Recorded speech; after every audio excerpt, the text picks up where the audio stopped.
standpoint of coming out and having a great year and potentially getting this contract situation resolved, does it, in a way, kind of heighten your performance, I guess, kind of? I mean, I know you play 100%, but, like, is that in the back of your mind, like, kind of prove it sort of thing this year? I would say it's in the back, but like way, way, way in the back.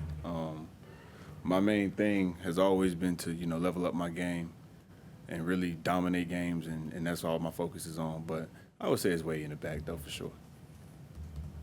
Being able to play in Monday night, I mean, obviously you'll get a lot of attention anyway. Does that, as far as showcasing your talent and letting kind of the rest of the world know what your game's all about, what's that mean to you? Oh, that's always a goal. When you have these primetime games, everybody's watching. Even your peers, because they're not playing on a Monday. So that's always the goal, is to show them what you can do and put the league on notice. But I want to put the league on notice more of a defensive standpoint than just myself. I want them to know how we are on defense. Ryan, the Saints had some protection issues last week. I know you kind of do this every week, but for your unit especially, is this a chance to eat? Yeah, it's definitely more of a chance to eat due to the fact that they throw the ball more than Atlanta. They don't necessarily have the same run game as Atlanta, the same mentality as Atlanta. So this definitely going to be a time that we can pin our ears back and, get after it on third down. As far as their troubles with protection, I'm expecting their left tackle to have a big game. I think he'll bounce back. So Think you'll be opposite him a lot? opposite the left tackle. I don't know. It depends on the scheme. Depends on the call. Not too sure. I mean, I play both sides, so I'll be over there probably some point in time in the game. This is your first time playing on on the Monday Night Football stage. Is this something that you've dreamed about, or is Monday just another prime time? No, it's nothing I dreamed about. But it's a primetime game, like I said, so it's like all eyes on you. It's time to show out. At times when teams are hunting for that first win, sometimes there's a tendency to overcompensate, to want to overdo. How do you stay, in the present, and how do you, as well as your teammates, stay in the present going into this game? I kind of tie what you said into like this quote that I go by is motivation is temporary, but discipline is permanent. So in that state, I would say that like if we stick to our guns, stay disciplined and do what we have to do, things will eventually fall our way. So last week, everybody around this time was on a will he play, will he not play. I know that you talked to Justin Houston, you talked to God. I know you've been doing some reading. Once you made the decision to cut out all the outside noises, that made this week much more easier for you in terms of preparation? Yeah, definitely. All that stuff that I was going through came to a halt once week one was over. So, this week of preparation was pretty smooth.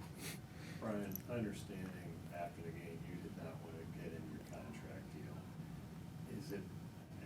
is that on hold now? Like, how would you describe now that the season's here, kind of where that stands?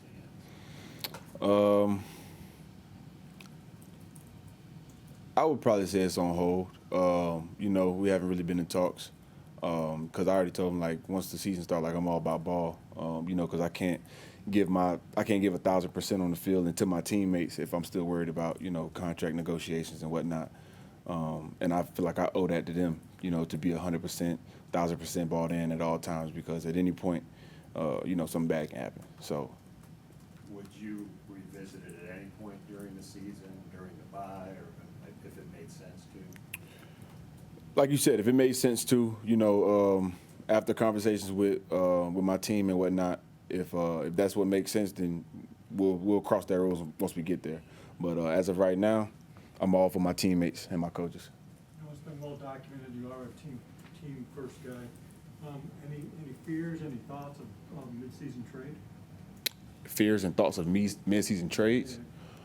Yeah. I didn't think about it too deeply. That's my story. That's my story. I can't really control that. That's all I got to say about that one. So what's the strategy with the contract now then? What?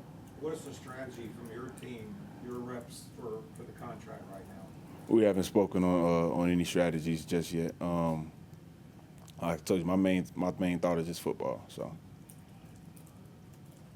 Any other questions for Brian?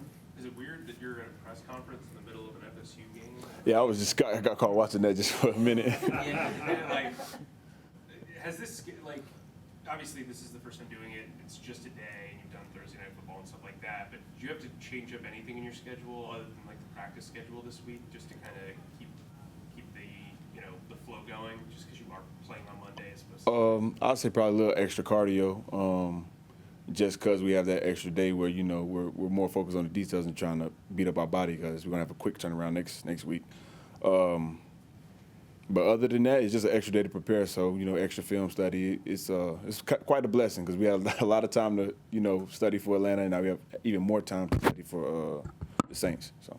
Have you talked to Jaycee since Frank mentioned he had a procedure on his hamstrings? Have Of course. you talked to him and the optimism you have and he has for him being back with this crew? Yeah, of course. I always keep in touch with Jaycee. I think he's in high spirits. He's doing good. And I can't wait for him to get back. So that's all we're looking forward to, is him coming back. What do you lose when he's not on the field? You know, it's a next up business. So I would definitely say that the guys are going to step up. They're going to step up to fill that slack of Jaycee leaving. But him being on that field, his presence is definitely felt from a physical standpoint, mentally standpoint.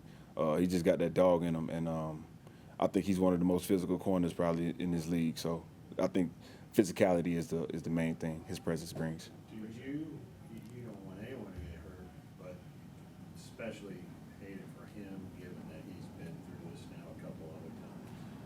Is that especially, do you feel bad? Do I feel bad for him? He seems, in talks I've had with him, kind of pushing back on this idea that he's injury prone, and kind of like the McCaffrey narrative that started. That's just a lot of, you know, he say, she say. I mean, we try not to buy into any of that. Of course, I feel bad for him because I got love for him, you know. So anybody that DJ, Shaq, anybody get hurt that I got love, Yito, anybody that get hurt that I got love for I'm gonna feel bad for him. But from the injury prone standpoint and all that, it's just he say, she say. Like, he has certain injuries that you can't even control. You know, friendly, whatever it may be. But from that standpoint, I try to tell him not to focus on that. You know what I'm saying? Like, we know the type of player he is, and we know what he brings to the game. So that's he say, she say. I ain't worried about that. Everybody good? I thank you. Appreciate it. For sure. Appreciate you.